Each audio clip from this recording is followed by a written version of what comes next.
हे आपण गेले अनेक वर्ष आपण ही ओरडून ओरडून सांगतोय. मी मागे पण आता आपलं ज्याला शिबिर झालं त्यावेळेला पण मी म्हटलं, लोक आपल्याला सांगतायत की राज ठाकरेंच्या सभांना गर्दी होते पण मतांमध्ये ते येत नाही. कारण हे जे गेल्या 10-12 वर्षात जे सुरू झालंय, लोक आपल्याला मतदान करतायत,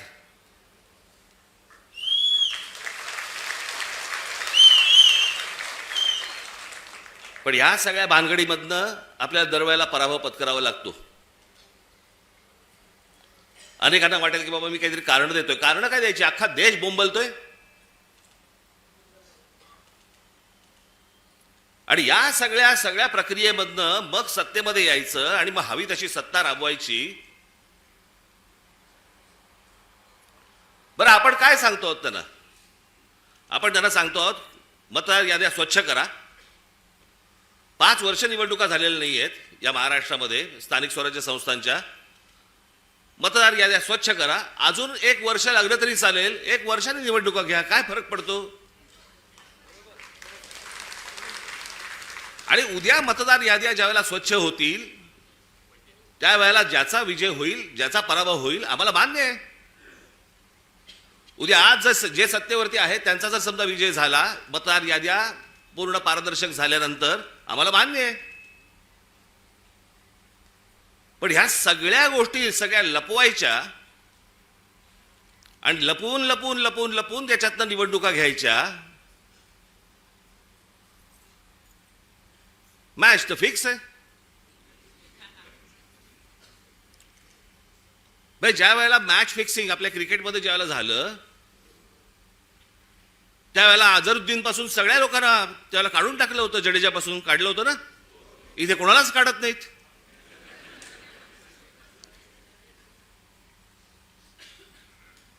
मुख्य निवडणूक आयुक्त काय सांगतात म्हणे, सीसीटीव्ही कॅमेरा मधलं जे काही शूटिंग आहे ते म्हणे प्रायव्हेट आहे. प्रायव्हेट काय काय काय त्यांनी शब्द वापरला? हा, त्याची प्रायव्हसी कसली आली? एखादा माणूस मतदान कुठे करतोय, मत कुठे देतोय, ही प्रायव्हसी असू शकते. मतदार कसा प्रायव्हसी त्याची असेल जपायची? आम्हाला माहिती आहे की मतदार कोण आहे ते. जे पटत नाहीत, जे पचत नाहीत, असे कोणते तरी उत्तर द्यायची आणि त्या सगळ्या भानगडीमध्ये या सगळ्या निवडणुका घ्यायच्या आणि मग सत्तेमध्ये आल्यानंतर वेडवाकडं कसंही वागायचं. जे मी त्या दिवशी तुम्हाला सांगितलं असं, या सगळ्या राज्यांवरती, ह्या सगळ्या शहरांवरती त्यांचा सगळ्यांचा डोळा आहे. बाकीचे सगळे तर गेलेच आहेत घरंगळत. आजची बातमी, आजची किती आपण आपला सगळा स्वाभिमान किती घाण टाकायचा, याला काही मर्यादा? ते कुठे आणले पेपर आहेत ते?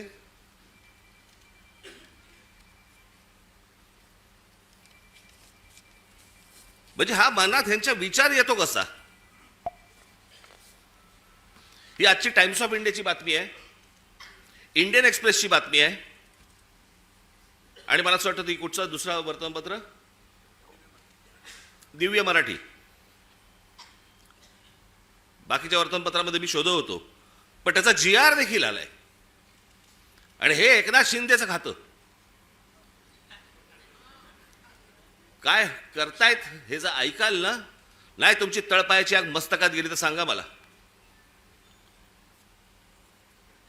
नरेंद्र मोदींच्या 75व्या वाढदिवसानिमित्त टुरिझम डिपार्टमेंट महाराष्ट्रामध्ये काही टुरिझमचे स्पॉट काढतायत आणि त्याची केंद्र काय, त्याचं नाव काय दिलंय, नमो केंद्र, नमो टुरिझम सेंटर्स.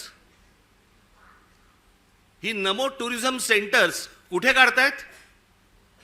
शिवनेरीवर, रायगडावर, राजगडावर. जिथे फक्त आमच्या महाराजांचं नाव असलं पाहिजे, इथे हे टुरिझमचे आता सेंटर्स काढायला निघालेत. मी आत्ता सांगतोय, सत्ता असो नसो, वर नाही, खाली नाही, आजूबाजूला नाही, कुठेही नाही,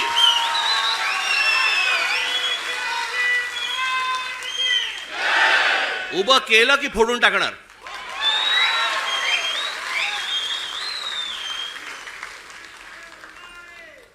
मला स्वतःला मुख्यमंत्री करा म्हणून किती लाचारी करायची?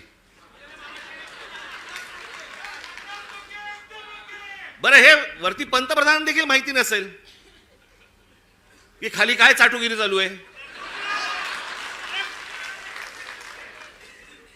इथपर्यंत हे कशात येतं? ही सत्ता डोक्यात गेली ना की आम्ही वाटेल ते करू. शिवाजी महाराजांचे गडकिल्ले असू देत, नाही तर काही असू देत, मला मुख्यमंत्रीपद मिळालं पाहिजे, मला सत्ता मिळाली पाहिजे, मला जे समोर दिसेल ते मला मिळालं पाहिजे. याच्यासाठी ज्यांना ज्यांना काही मला खुश करता येईल ते मला खुश करावं लागेल. मुंबईमधल्या जागा द्यायच्या आहेत, अडाणलेला देऊन टाका, तो बोट ठेवेल तिकडे जागा देत आहेत.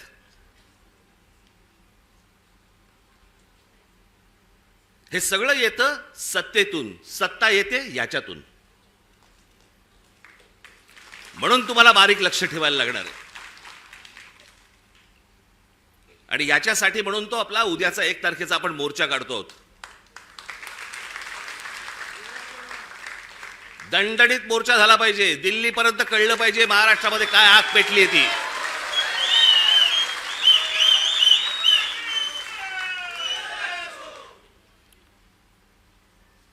शिवाजी पार्क सारखी ती परिस्थिती नाहीये तिकडची.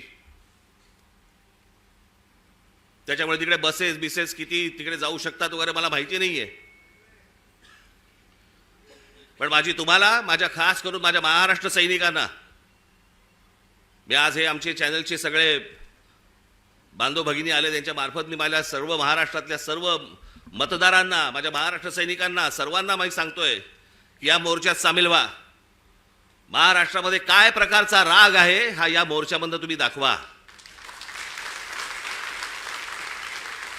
तो व्यक्त करण्यासाठी म्हणून तुम्हाला तिकडे यावं लागेल, सर्वांना यावं लागेल. आज नोकरी होती, बॉसने नाही सांगितलं, बॉसला मारा.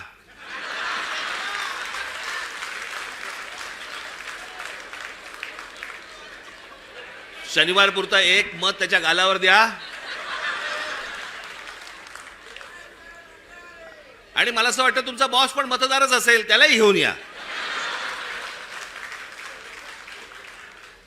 पण हे जे चाललंय हे या महाराष्ट्रातल्या, या देशातल्या प्रामाणिक मतदाराचा अपमान सुरू आहे. तो मतदार उन्हातानामध्ये रांगेमध्ये उभा राहतोय, त्याला ज्याला हवंय त्याला तो मतदान करतोय. पण येणारे जर समजा रिझल्ट समजा विचित्र लागणार असतील तर मला असं वाटतं की त्याच्या तो मताचा अपमान आहे. हे सगळं सुधारलं पाहिजे, हे सगळं नीट झालं पाहिजे. या देशातल्या निवडणुका पारदर्शक पद्धतीने झाल्या पाहिजेत. उद्या जय कोणाचा पराजय कोणाचा आहे ते निवडणुकीनंतर बघता येईल, पण निवडणुका तरी पारदर्शक झाल्या पाहिजेत. अहो, हे मशीन्स तर कुठेच नाहीत जगात. अमेरिकेसारख्या देशामध्ये, सगळ्या पुढारलेल्या देशांमध्ये आजही तिथे बॅलेट पेपरवरती सगळे मतदान होतात. 3-4 देश आहेत जिकडे वोटिंग मशीन वापरलं जातं, तेही कुठे? आफ्रिकेत. पण जेवढे म्हणून पुढारलेले देश या जगामध्ये आहेत त्या सगळ्या ठिकाणी बॅलेट पेपर वापरला जातो. बरं, हे मी एकटा नाही बोलत आहे, हे पंतप्रधान नरेंद्र मोदी देखील बोललेत. त्यांचाही एक व्हिडिओ माझ्याकडे आहे, माझ्याकडे खूप आहेत.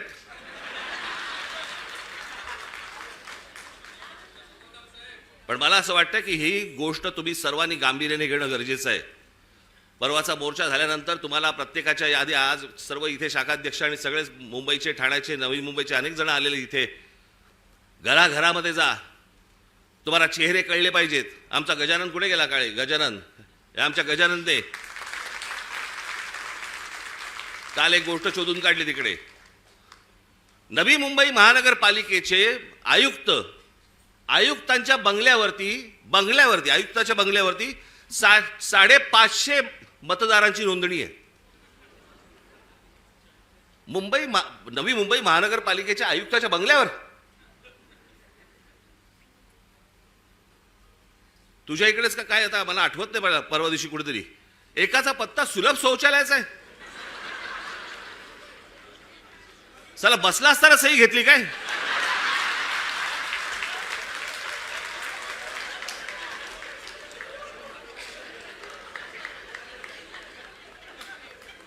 काहीही सुरू आहे. आणि मला असं वाटतं हा काही पोरखेळ नाहीये. हा आमच्या सर्वांच्या आयुष्यातली प्रत्येकाची 5-5 वर्ष जात आहेत. मी नेहमी सांगत आलो, माझा पुनर्जन्मावरती विश्वास नाहीये. या जन्मामध्ये ज्या काही गोष्टी आहेत तुमच्या, या महाराष्ट्राचं भलं झालं पाहिजे, या महाराष्ट्राचं काही चांगलं झालं पाहिजे, याच्यासाठी म्हणून मी स्वप्न पाहतोय, तुम्ही स्वप्न पाहतात. आणि त्या स्वप्नांची जर राख रांगोळी जर समजा ही मशीन्स करणार असतील, काय उपयोग आहे निवडणुकांना? आणि म्हणून मला तुम्हाला फक्त सांगायचं आहे की परवाच्या मोर्चाला तर दणदणीतपणे तुम्ही याच, पण त्याच्यानंतर घराघरामध्ये जाऊन तुम्हाला चेहरे कळले पाहिजेत, कोण मतदार आहेत, कोण उतरतायत, कोण जात आहेत. हे प्रत्येक ठिकाणी जे सगळे दुबार बिबार भरलेत, हे सगळे नष्ट केले पाहिजेत. आणि अत्यंत चांगल्या पद्धतीने या महाराष्ट्रामध्ये निवडणुका झाल्या पाहिजेत. बाकीच्या ज्या काही कायदेशीर ज्या काही गोष्टी करायच्या आहेत त्या चालू आहेत, ते करणं सुरूच आहे. तुम्हाला 1 तारखेला अनेक गोष्टी समजतीलच, काय काय पुढे सुरू आहे ते. आणि टप्प्याटप्प्याने आपल्याला पुढे जायला लागेल. ही एक खूप मोठी लढाई आहे. ही आपल्याला सर्वांना एकत्र लढावी लागेल, महाराष्ट्राला लढावी लागेल. प्रत्येक वेळेला महाराष्ट्रानेच पहिलं पाऊल पुढे टाकलेलं आहे, यावेळेला देखील पहिलं पाऊल महाराष्ट्रच टाकेल.